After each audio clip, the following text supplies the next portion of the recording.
that idea was actually sort of inspired by Selena Montalvo, who at the last musicale we were doing, people would get up and do songs and they would offer tips, there's a tip jar up front. And Selena started going around and helping people with their tips and taking them up. And I tell you, we raised, I think, a few $1,000 in that, and we didn't really, but it seemed like it. So, who can resist a little child, right? So we decided to incorporate that, and that's fun. They'll give the chance. They'll be talking about that for a while, and then next Sunday, on the third Sunday of the month, we'll do that again. So good times, good times.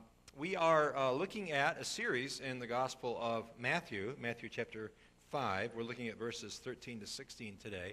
I do want to just say one thing real quickly, an announcement I didn't make earlier, and that is trustees. There is a trustee meeting today. It'll be in the pastor's office right over here. So come on over, grab a snack, fellowship for a little bit, and then come on over and we'll have our our monthly meeting, excuse me. That was wishful thinking on my part. No, not really. Just kidding. Our monthly meeting, every third Sunday we meet here. So trustees, make note of that if you would, please. We're looking at a series that I've been calling Kingdom Living, studies in the Sermon on the Mount. And I had second thoughts a little bit later. It's too late after I did it, but I had thoughts about this title. And the title is, How Salty and Bright Are You? Now, by bright, I don't mean up here, okay? Maybe I thought about how salty and shining are you? How salty are you? And how much do you shine? And that's really what Jesus is talking about here. We're going to look at this passage in just a minute. I want to remind us again, and I'm going to do this pretty regularly, and that is this quote by Dallas Willard, that the gospel is less about how to get into the kingdom of heaven after you die,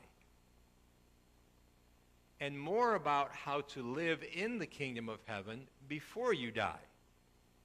And the illustration that I used, as you know, the last couple Sundays is, in my experience, right, I came to Christ, I trusted Christ as my Lord and Savior, and I agree with what Terry said. I remember since Jesus came into my heart, I remember singing that in church when I was a kid, and at 6 years old, I accepted Christ as my Lord and Savior. The gospel made sense to me when I was 6, and I trusted Christ.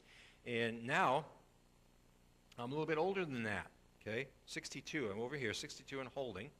None of us knows, how long we've got. But the question is my experience of the Christian faith simply that, okay, now I'm saved, I'm set, I'm good, I'm all, packaged up and ready to be shipped off to heaven when the day comes when I die? Hopefully that won't be for a long time, even yet. And so I focus on accepting Christ as Lord and Savior, and then I focus on, when I die, I'm ready. I've got the arrangements all made. And I don't think about the 56 plus years that have intervened in the meantime. How does this change? How does this affect the way that I live? Right? We often talk about the ministry of Jesus, and even the Apostles' Creed does this, but it does it because it's necessary, and that is it speaks of Jesus being born of the Virgin Mary and then crucified under Pontius Pilate, as though the beginning and the end of Jesus' life are really all that matters. And of course it's not. That's why we have the Gospels. That's why the Gospels tell us about the miracles of Jesus and the teachings of Jesus and how he discipled his followers and all that sort of stuff and the things that are important and the encouragement that Jesus gave to us to how we are to love one another, how we are to forgive one another. When Peter comes to Jesus and said, Lord, how often should I forgive my brother when he sins against me? 7 times? And Jesus says, no, not 7, 70 times 7. Which, if that's 77 or 490, it doesn't really matter. The idea is way, way more than what you would normally think would be appropriate. And so these are the things. These are the things that are to mark out the 56 years. What's in the Sermon on the Mount is material that marks out this in-between time period. I call that, for me, my 56 years, soon to be 57, because I have a birthday in November, Lord willing, if I'm still here. Okay. So how are we to live in the meantime? And this sermon marks out and characterizes our life. And it does so today, as Jesus so often did, with 2 very down-to-earth metaphors. Okay? Salt and light. Salt is something that we see all the time. You can't go into a restaurant, you can't go into a home, anywhere without seeing a salt shaker sitting on the table. And yet, I'm real good at Where's the salt shaker, honey? Oh, okay. Well, where'd you put it? I don't know. That's why I'm asking you. I don't know where I put it, And we have several, and you probably have several as well. And in fact, if you go into your favorite restaurant for lunch today and you're sitting at the table and all of a sudden you realize there's no salt at the table, what's going on here? Well, because we use it a lot, okay? So it's very common metaphor. And then, of course, light, right? We had it would have been last Sunday night in August. Okay? We were back in Grand Rapids, and we don't have, our bedroom only has one window in it. It has quite a nice effective blind over it. And this was the night that it stormed so badly. I guess it was even worse over here in Muskegon than in Grand Rapids. People lost power, and I had to get up Monday morning and go to a fundraising event. And so I woke up about, 3 o'clock in the morning, and it was really dark. And I couldn't hardly see. I had to literally feel my way around to get, where do I need to go here? Trying to find the doorway in the bedroom, the door to the bathroom, and all that sort of stuff. And I couldn't find it, and it just seemed really dark. And I thought, I don't remember this bedroom being that dark, but then we were up here for 3 months. And then I got back in bed, and I realized, I bet there's no power, because it was raining quite hard. And sure enough, I looked at the little night light out in the hallway once I could find my bearings. But it was dark. This wasn't the kind of dark that you get up and your eyes adjust to it. This was no electricity, nothing, okay? A little green light on the smoke alarm, that was about all there was. Right? So if we don't have light, it's really hard to do much of anything. You've probably seen those commercials for non-24, that condition that blind people have. They don't have light, and so they don't know. Sometimes they're awake in the middle of the night and they're asleep during the day. They don't have that visibility that we often have. So let's take a look at this passage and talk a little bit this morning about what this means for us for this in between 6 and 62, or whatever it is, whatever your length of time is, that you've been a follower of Jesus. He says, you are the salt of the earth, but if the salt loses its saltiness, how can it be made salty again? It is no longer good for anything except to be thrown out and trampled underfoot. You are the light of the world. A town built on a hill cannot be hidden. Neither do people light a lamp and put it under a bowl. Instead, they put it on its stand, and it gives light to everyone in the house. In the same way, let your light shine before others, that they may see your good works and glorify your Father in heaven. Now, here's one of the interesting things. Sometimes when we read Scripture, we kind of take our culture for granted. The conveniences that we have today are amazing, just incredible. It's amazing that when I get up in the morning, and I tend to, I'm one of those people that I have to take a shower. I can't take a shower the night before, because I can, but it doesn't do any good. I wake up in the morning just as sweaty and oily and all that sort of stuff, and that's nice matter. Sorry about that. I apologize for putting that in your head, but I have to take a shower, and if I do it the night before, it doesn't help. It might help me get to sleep, but I still have to take another shower in the morning. But just think, I've got this huge cylindrical thing in my basement that has 50 gallons of hot water ready anytime I want it. Isn't that amazing? And my wife and I, she's able to get around much better now, so she does the grocery shopping because that's one of her spiritual gifts, and mine it's not. And so we come home, and what are we going to do this? Well, I'll put this in the fridge, put this in the pantry. We got to put this in the fridge, and you got to put this in the freezer. You can put stuff in the freezer that can last for months and months. It's amazing. But they didn't have those conveniences in antiquity. If you wanted to take a bath, you had to go down probably to where the water was. If you wanted food, you had to figure out a way to preserve it. If you wanted milk, you got a day or two tops, and then it's going to start to get kind of rank on you. Right? So what do we do here? What's this thing about salt? Okay, well, we're talking about sodium chloride. We've also got salt that can be mixed in with other minerals at times, like gypsum and so forth. And the key is to single out the salt, all right? What did salt do in the first century? Well, first of all, it was a preservative for food, okay? Because there was no refrigeration. You know what Slim Jims are, right? You know what beef jerky is? It's stuff that has been cooked and salted to where all the moisture has gone out of it. And so it's going to last a lot longer than if it was just plain old meat, okay? I still remember the commercials with Macho Man Randy Savage. Remember that? Step into a Slim Jim. Remember those? You're giving your age away a little bit, but that's what salt was used for in the first century. It was a preservative.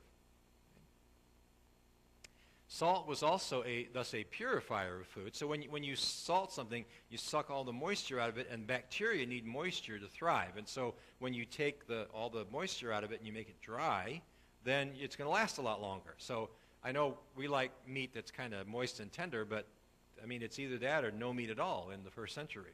So salt was used to purify food. Salt was also a seasoning used to remove a bland flavor. Okay. You've eaten things where you just, oh man, this is just, I remember one time my mother made mashed potatoes and she had forgotten to put the salt in. And she said, oh dear, dinner's ruined.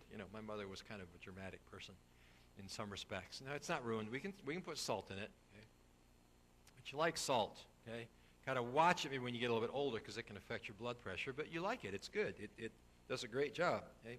Also, salt was occasionally known and used as a fertilizer in certain amounts. If you use too much, you'll ruin the soil. But you put a little bit in there and you can enhance the growth of plants and crops and so forth.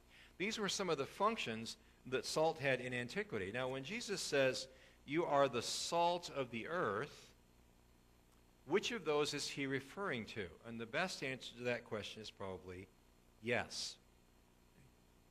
The notion of salt, of us being salt, you and I are the salt of the earth, strongly implies that we are to be influencers in the world around us.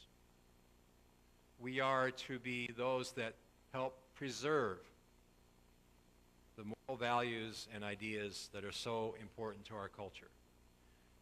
We are to flavor this thing called humanity, this thing called community, and build relationships with others around us. Right? We must engage passionately the people around us who do not know Christ. That's what we're called to do. We're the salt of the earth. The fact is that for many people, if they don't see Jesus in you, they won't see Jesus at all. If they don't see the Bible in you or hear the truths from the Bible in you, they won't hear them at all because they probably won't read the Bible. Some do, but a lot of them don't. Or if they do, it's a strange book. They don't understand it. Okay? So it is important for you and me to, we were talking about, I had the privilege last year at Cornerstone's baccalaureate service. We instituted baccalaureate service the day before graduation a few years ago. And I was asked to be one of the speakers. And one of the things that I encouraged the students to do was to engage the culture around them. I said there are two things that we can do wrong when it comes to culture. One of them is to build walls and keep it out, okay? I don't want them. I don't want to interact with them because somehow they might damage me. No, somehow your saltiness might actually help them. They might actually see what a Jesus follower looks like. I don't say that arrogantly at all, but the fact is they might actually see what it means, what it looks like for you to be a follower of Christ. So that's what that means too.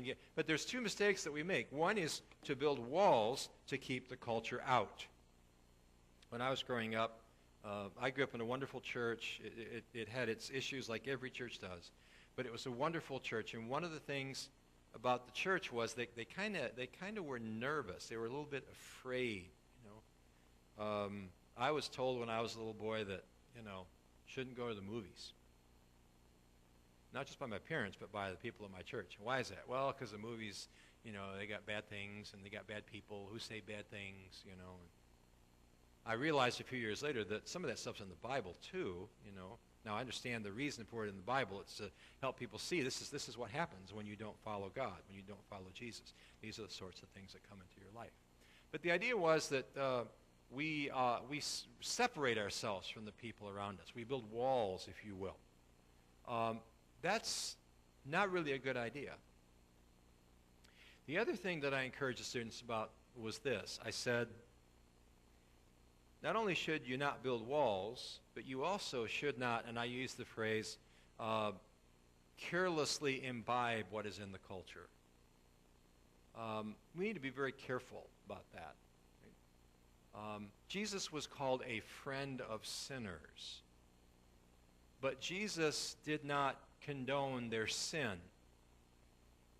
Even the story that you've heard about Jesus and the woman taken in adultery, what does he say to her in that story? Neither do I condemn you. Now, what was next? Go and sin no more. All right? So Jesus is doing two things. He's loving her. He's engaging with her. He's having a relationship with her. But he says, the end result of the proper understanding of this relationship is that you don't engage in sin. How are you supposed to share? You were a sinner, and some of you have, I've talked with some of you about some of your testimonies, and they're quite intriguing.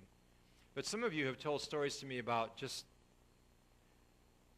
what kind of roughneck some of you were, and for many years, for a long time. And I've told you my sort of story, and I'm not alone either, but at the age of 6, heard the gospel, made sense, trusted Christ. And I don't take any credit for that. I just give God all the glory. And then at 8 years of age, I was baptized. And at 12 years of age, I felt God calling me into ministry, and just, I never really looked back from that. Others of you have had very difficult lives in some respects, and challenging lives and experiences, but you came to Christ. Okay, now why did you come to Christ? Because somebody who knew Christ befriended you. That's why you did it. You didn't come to Christ because somebody came up to you and said, "Oh, you know what? I'm a follower of Jesus. I don't want to live that way. I can't possibly live that way. So I don't even want to, get away, loser, kind of thing." You didn't do that. They didn't do that. So that's how you came to know Christ. So it's not going to do us any good to build walls, but by the same token, we can't just uncritically imbibe or take in whatever the world presents us. This is why, one of the unique aspects of what we have now as today as believers is the whole presence we have on social media. Okay. Now, I'm not an Instagram or Snapchat or Chat or Snapgram or whatever they are. I don't do those very much. Okay. I don't tweet. Okay, unless I'm out in the woods trying to, attract birds or whatever. But I don't tweet. I don't do Twitter that much. I have a Twitter account and I follow people on Twitter, but I almost never tweet. And that's fine, or Facebook or whatever. But part of that, your presence on social media, those of you that use it, and some of you don't, and I can go back and forth on that. I'm on Facebook. I have like 2,600 friends. That's because it's people that I went to grade school with, people that I went to, junior high, high school, college, seminary, people that I've been in churches I've been in, and also people that I've met in other countries on missions trips. I mean, all kinds of stuff. But it's a nice repository. It's there, But the last few years, I had to kind of take stock a little bit and say, sometimes in my zeal for, say, political things or whatever, I have to be careful because I was coming off as kind of like hard-nosed. And that was just me, and that was a correction that I needed to make. It's probably different for you. But the bottom line is how you engage the world around you. And social media is an excellent way to do that. You can engage people anywhere in the world virtually in real time. It doesn't have to be real time. Most times not, but it can be. Right? So I don't want to build a wall that keeps people out, but I don't want to just accept and imbibe everything that's there. I want to have critical, discerning understanding. So when you and I engage the people around us, we engage them with the good news of Jesus Christ. No one is too far gone for us to share the good news of Jesus Christ with them. So we are the salt of the earth. That's what we're called to be. We have a mission to make the world around us a better place. Now that sounds very that sounds very sort of Ray Stevens, everything is beautiful in its own way kind of thing. But in fact, it is true. And I think a more technical way to say this is that evangelism and social action are both very important. We have a steady trickle of homeless folks that come around our church. And we have an opportunity to help them. We have to encourage them. We want to make sure that that they're not dangerous. And the vast majority of them are not. They're not dangerous at all. We're more worried about the danger that they put themselves in by living on the street. So we want to share the good news with them, but we want to help them as well. And we give them a little push, a little assistance. We give them, sometimes we give them a little bit of food or whatever. We sort of work with Calvary with the food pantry here. We've been doing that for the last 4 years. There's all kinds of ways to do this. But what does it mean for us to be the salt of the earth? We're all those things. We are the fertilizer. We provide for an opportunity for the world to grow. Okay? We are a preservative. We're there with the good news of Jesus to help prevent this world from going rotten. There's a lot of work to do. We are also a seasoning. People see you and me. Almost any food tastes better with a little salt, except for maybe like cereal, or something like that. But if you have, I don't know, let's say you have macaroni and cheese. I love macaroni and cheese. You put a little salt on it, makes all the difference in the world, doesn't it? When you and I are the salt of the earth, we give off a taste to the world around us. And they should see that it's different with us. We are different. Not because of us, not for any credit that we take, but because this is what Jesus has done in our lives. So we are the salt of the earth. Think about some creative ways in which you can be the salt of the earth. Well, salt of the earth. You're also the light of the world. Right? Light of the world. Now, how does salt differ from light? Well, maybe not significantly, but then maybe it does. Salt comes into direct contact with things, whereas light shines and people can't help but notice it. I think salt, you and I being the salt of the earth, has more application to the one-on-one, small group, intentional ways that we interact with people around us. How do you react to that person that cuts you off on the highway? Oh, I haven't always been real salty on that one. I've been more like pepper spray on that one. How do we react? How do we react to people that we see in stores or restaurants that we run across? How do we react to one another? We come into direct contact, right? So if the salt is on the table, the salt shaker's on the table, I barely notice it until I shake it and put it on my food. So really, as salt of the earth, unless you have a direct engagement with someone, they're really not going to notice. I might say to you, did you notice the salt shaker on that table there at the restaurant we were at today? And you say, no, I didn't even know. Everything I had was salty enough, was spicy enough, it was good. I didn't even think. But I might say, did you notice it was really kind of an ornate, interesting looking salt shaker? You say, I didn't even notice it. Unless you actually use it, you don't really notice it. Light, on the other hand, you can't help but notice. Light shines, right? Drive down the road, car coming towards you. It's got its high beams on. What do? You flash your lights. If that doesn't work, you play chicken. No, you don't really. No, don't do that. It's not a good idea, okay? But you flash your lights, and hopefully, because light is just, you can't. When I woke up in the middle of the night when I didn't realize the power was out, it was dark. I literally couldn't see my hand right here. It's a little creepy in a way. When the light shines, can't help it. Light is there. Whether I want to experience it or not, it's there. Now, you and I are the light of the world. Everything we do, everything we say, every way that we carry ourselves, every way that we interact with people that we come into contact with, we do so as the light of the world. If the light shines the way that it should, people cannot help but notice it. They might not notice that you're salty in a good way unless you actually interact with them.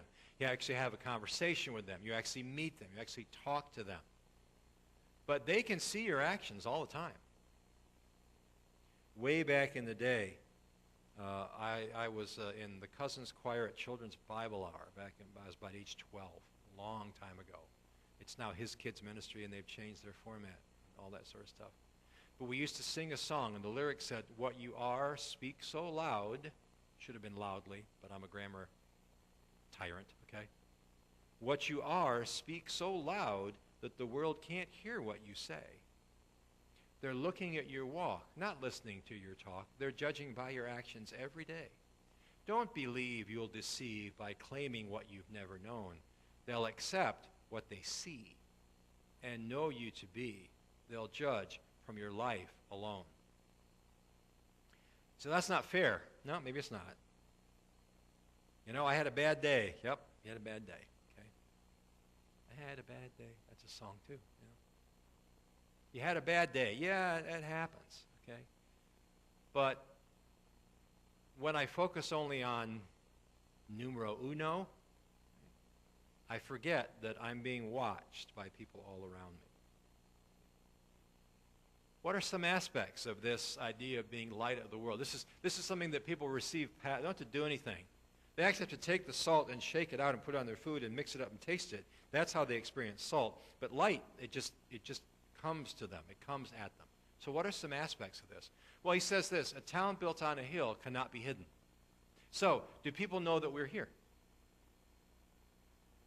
Do people know that First Baptist Church is pretty much at the corner of Apple Avenue and South Coeur d'Alene?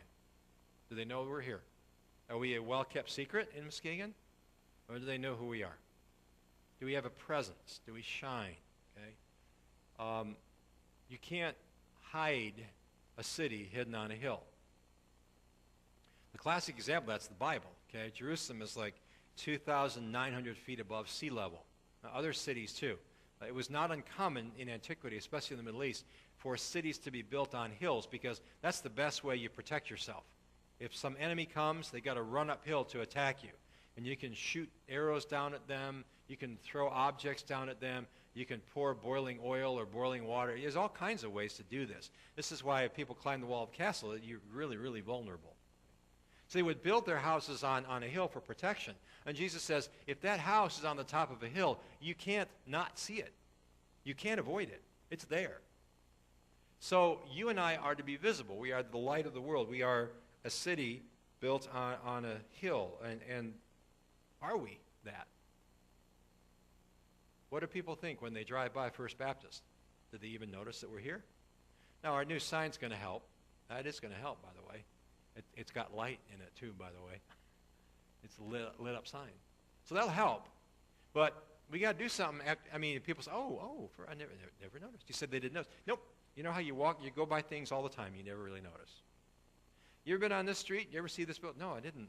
I never really noticed it before. You ever notice that First Baptist Church? No, not really.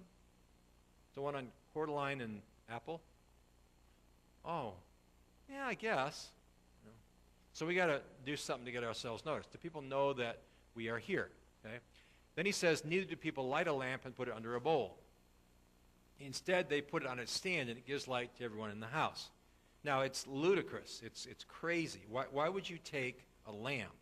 Now, we're talking here about, not entirely unlike a candle like this. It would be a little sort of clay, hardened little lamp.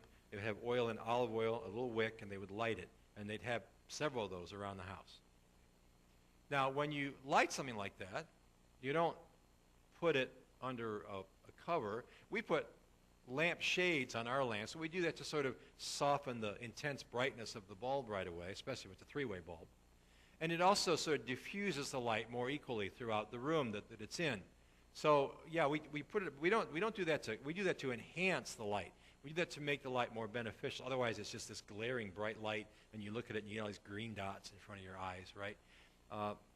But it makes it more effective and more efficient. So that's what he says. Do people light a lamp and put it under a bowl? It's like the commercial with the guy that, for Liberty Mutual Insurance, where the guy says, you might as well take your money and throw it in the harbor, right? You seen that one? It's a TV commercial Sunday, I guess. Throw it in the harbor. And then he says, I'm going to regret that.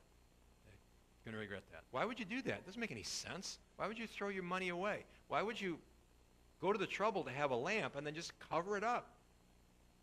No, that's what people are going to see. How foolish, then, would it be to put a light or a lamp under a bowl? It's ridiculous. It goes against the very nature of what that lamp is all about. When your light shines before people, they do two things. They see your good works, and they glorify your Father who is in heaven. Or at least that's ideally what they would do. Okay? Let your light so shine before people that they may see your good works and they may glorify your Father who is in heaven. First of all, I take a couple of takeaways I have from this. First of all, it is crucial, and we could discuss this. This is something that we talk about. But I'm thinking that for an awful lot of people out there, it's much more important that they see your good works than that they hear what you have to say. Now, I'm not saying you can't have conversations with people and You can't try to explain, well, I'm a follower of Christ, and I'm a Christian, and I've trusted Christ, and here's why, and here's what he means to me. And that's all good, okay? That's all good. That defines the terms. And you do that in a way that's not offensive, whatever. But then they're going to watch you to see if what you say you are is what you really are. That they will see your good works. He doesn't say they will hear your good words. That's why this is light, okay? Noise, cacophonous noise is something that you don't, no. But when the light's a universally good thing. Let your light so shine before people that they may see your good works. So the question becomes then for you and me here at First Baptist, what are our good works and what are people seeing? Do they see? Are there enough good works on our part for them to be able to see? Is that what we're doing? Okay. They may see your good works. Your works will validate your words. I can tell you all day long what a great golfer I am. I can talk about that forever. But you get me on the golf course, okay? Not so good right now. I don't know if it's this thing with getting old or what, but, I mean, I get the fact that the ball doesn't go as far. Okay, I understand that. Big difference between being 22 and being 62, right? But why is it when everything in my being wants it to go over there, I swing and it goes over there? Okay, why does it do that? So if I tell you how great a golfer I am, that doesn't mean anything. Until I actually take you to the course and you see, yeah, he's pretty good, which he's not. Okay? When you and I talk about Jesus and talk about our faith in him, I guarantee you the world is going to watch us to see if what we say is really what we are. What is your presence in your particular circle of influence? Do you talk a good game? That's all right, but you got to back it up. See your good works. And then, when they do that, they will glorify your Father who is in heaven. This is not about, it's interesting, one of the best ways to build First Baptist Church and grow First Baptist Church is not to glorify First Baptist Church. Can I get at least one amen on that? Okay. Thank you. I'm sure there are more out there as well. Okay. One of the best ways to grow First Baptist Church is to glorify God. Is to lift up Jesus. Jesus says in the Gospel of John, now he's ultimately talking, he's primarily talking about the crucifixion, but he says, when I am lifted up, i.e. on the cross, I will bring all people to myself. I will draw all people to myself. And so that's what we do. When we talk about him, when we glorify him, then those around us will see our good works, and they will glorify our Father who is in heaven. I told you before, it's been a long, long time, but in the book of Joshua, when the book of Joshua starts out, God speaks to Joshua. Moses has died. Moses dies at the end of Deuteronomy. Deuteronomy 34, chapters 1 through 12 is Moses' funeral. Okay? The beginning of the next book, in the book of Joshua, God comes to Joshua, and he says, Moses, my servant, is dead. Now, why did he do that? Well, because Moses went up to the mountain to be with God at the end. And then God, he died, and God took his body, and we're told in Deuteronomy that God buried him. Nobody knows where Moses is buried, right? Which is probably a good thing, because it'd be a shrine or whatever built there. But he says, Moses, my servant, is dead. Now, there's so many other things he could have said. He could have said, Moses, who held out his hand and parted the Red Sea.